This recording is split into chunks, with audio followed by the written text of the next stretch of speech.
Morning everyone, and welcome to another update of allotment days.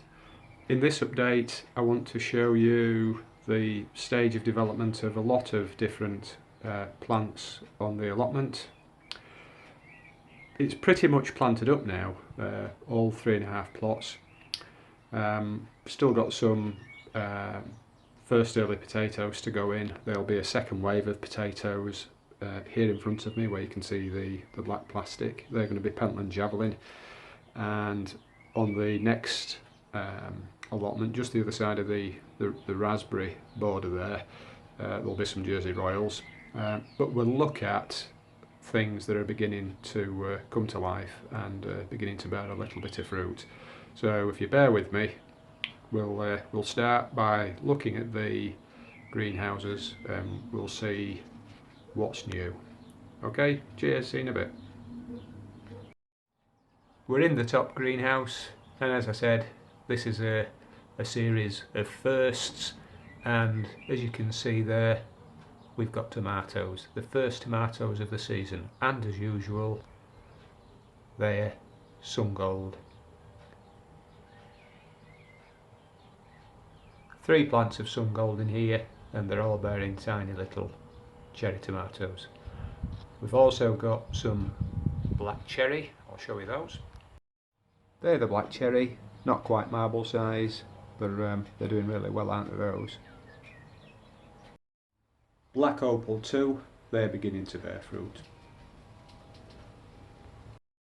As are the sakura. It's also the first time I've tried companion plants in the same pots as the tomatoes, and in the top greenhouse we've got marigolds, and they're the first flowers of the season. They've not come out outside yet at the side of the flower bed, but in the greenhouse it's obviously a little bit warmer, and they're looking lovely. In the middle greenhouse now, and this is the first time I've tried Cape gooseberries, or pinkerberries as they're sometimes called. We've got 4 plants there. I've also put 4 in the border on the second allotment. We'll see how they fare in the weather and with the wind and the storm that we're about to get at the coming week. In the large greenhouse now, and as you can see, pretty much all of the beefsteak tomatoes have got lovely flower trusses. Some have got 2 trusses as well. Some companion planting going on here as well, but on this occasion it's basil. We've got purple basil there on that side and green basil there. That's the first time I've tried the companion planting here as well with the beefsteaks. No tomatoes yet that I've noticed. This morning I did the very first major session of side shooting, and I also removed some of the rogue branches that appear at the base of the plant. They tend to do that when you remove branches and plant your tomatoes deeper in the pot when you pot them on into the final positions. So I've taken those off, taken the side shoots off as well, and some of the beefsteaks are given to splitting and forming 2 or more main branches. They fork, and now's the time to decide whether you're going to retain maybe 2 or more branches or whether you're going to take them off. And in some instances, as you can see on that one, I've left a second. It's called a split leader. I've left a second. I'll probably end up as a result with more tomatoes, but they'll be smaller tomatoes, but that's no bad thing. Some I've removed. As I mentioned last season, the best time to take your side shoots off is in the morning and before you've watered. They're nice and crisp then, they come away quite easily. If you do it after you've watered or later in the day, the branches are a bit sappy and they tend to tear, and they'll tear down the main stem. You don't want that to happen. You can see there's a side shoot just here, one that I've missed, and you can see it there in that 90-degree junction between the branch and the main stem. Just nip it off, and always try and practice good hygiene. Never just throw all your rubbish on the floor. Take it away with you. Keep it nice and clean. So that's the large greenhouse. Oh, I should mention as well, we've got us first grapes. Several bunches. We'll see how they fare. We'll take a quick pop outside now. It's going to be quite windy, because if the forecasters are to be believed, we're going to get a nasty storm and lots of rain tomorrow on, or is it on? Yeah, on Monday. So we'll have a look outside and we'll see what's new there as well. We'll have a look at the courgettes. The flowers have been, and in some instances they've dropped off, but as you can see, we've got us first courgettes. One on that plant, there's one there, and on the others there's a first courgette as well, as you can see. I've got 6 plants, it's probably far too many, but we'll enjoy them and give away some. Had the allotment now for 3.5 years, and one of my first uploads was a tidying out of the shed, and it's been done again. It's the second time, and it's lovely and tidying out. And while we're on the subject of firsts, we've got first aid kits as well. Bought those recently after my cousin started dancing on an exposed nail in a plank. It's really important that you have a first aid kit, because you never know when you're going to have an accident. We'll move on. Wind's really beginning to pick up now, but just time to show you the potatoes in the ground. These are the first, no sorry, second earlies. They're not a first, but the first to flower, the Charlottes, and it's nice to see the purple flowers. I've had a fertile round in the soil. It's still a little bit small, so I won't be taking any of those up just yet, but I will be doing a first potato reveal later on today. The first batch of dahlias are in, and we've still got room for a few more that we took cuttings from, and we've also got the beginnings of the first flowers in the flower bed on the third allotment. These are called Peniston, I think.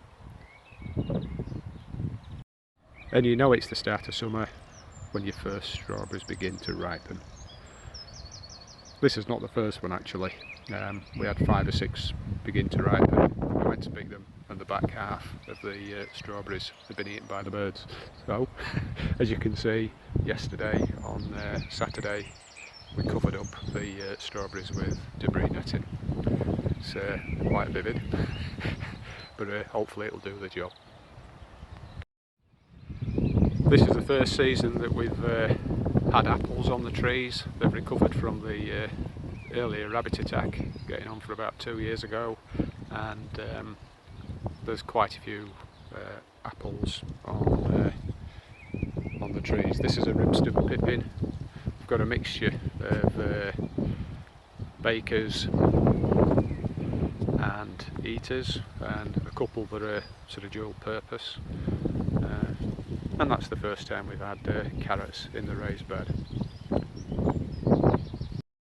And lastly, on the no-dig allotment, these are the zebra and shallots. These are the first lot that I've planted, and thanks to advice from Dan and his allotment diary, they seem to be doing alright, just as he predicted they would.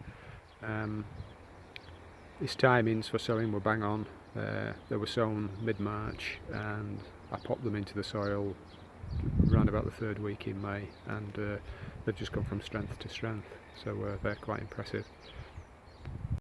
And on the no-dig border, as you can see, the first beetroot are beginning to bulk up. That's almost it for this update. I will tack on the first potato reveal, which I'm hoping to do this afternoon, but it's a little bit windswept now outside, and I'm going to head off home for lunch. Thank you very much for viewing and for calling by and looking at what we do on the plot. Another 3 or 4 weeks, and I think we'll be harvesting courgettes, beetroot, and we might even start to see some flowers on the flower bed. So thank you very much for viewing, and thank you very much for subscribing. We've got over 1,000 subscriptions now, and I'm really grateful that you call by. Hope you come by again soon. Enjoy the rest of your weekend. Have a great week, and I'll catch you later. But don't forget to watch the potato reveal. It's quite a good one, I think, for the first one of the season. Okay, cheers.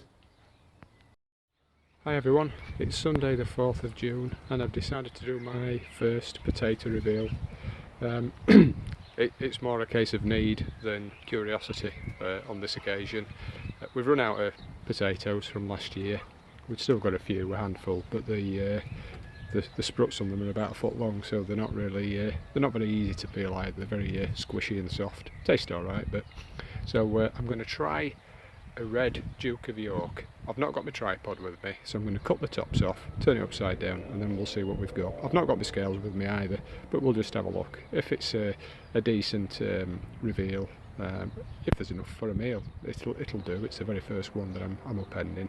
So I'm going to get on with it, and then I'll show you what potatoes I've got. I'll put the potatoes on the table at the side there, so you can see just how poor or reasonable the haul is. Okay, catch you in a bit. Well, that's the tub popped into the wheelbarrow, and there's no mistake in the colour. They are red Duke of York. I've not had the wrong label in them or anything. And at first sight, I can see 4 or 5 potatoes, 3 or 4 are of reasonable size as well. So if we get another 3 or 4 as well as these, then we'll at least have enough for a meal, and it'll have been worthwhile upending the pot when we need them. So I'll break up the compost. We'll see how many we've got. I'll pop them on the table as I said, and then we'll make a final judgment then. Right, so we're done. That's the sifted through compost. That's all the rubbish. Quite a few tiny red ones, as you can see. I think there were 3 seed potatoes. 2 were well rotten, 1 not quite so. So they might have grown a little bit more. But if we look at the table, the verdict is okay. My trained potato revealer's eye tells me there's about 2¼ pounds there, maybe 2½ pounds. So that's my hand. So that's not bad, is it? We'll be eating potatoes again. So that's the first reveal of 2017 on our plot. Red Duke of York, and I'll tell you what they taste like next week. Okay?